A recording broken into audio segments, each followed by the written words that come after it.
Happy Labor Day. We're pretty much past the weekend, so I hope it's been a great one for all of you. I think all of us were probably asked at least once as a child, what would you like to be when you grow up? And some of you may actually have fulfilled that goal, even if you were very young when you made that decision. But for the life of me, I can't come up with one single thing that I would have said if somebody asked me that question when I was a kid. I know what I wouldn't have said and what I didn't want to be as a grown-up. And a ballerina would probably be pretty much at the top of that list because I have no rhythm or coordination whatsoever.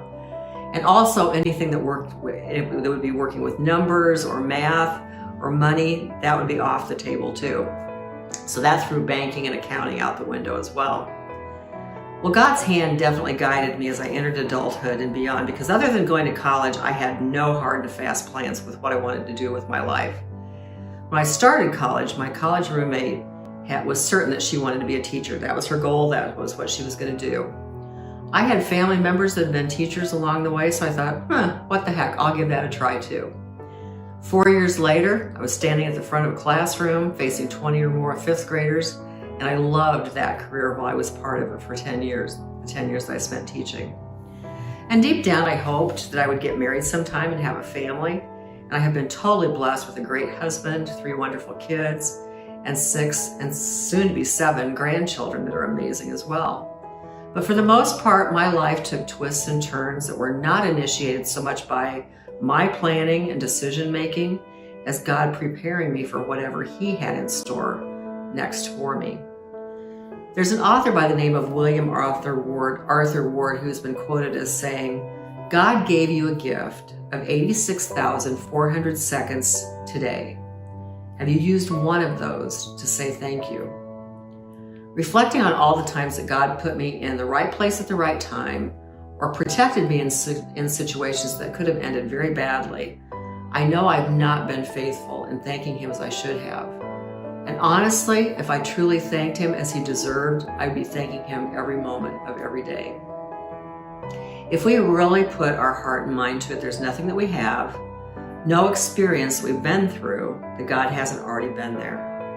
God has a plan for our lives, and if we veered off in a direction that was not on His original course for us, He gently, or sometimes not so gently, gets us back on track.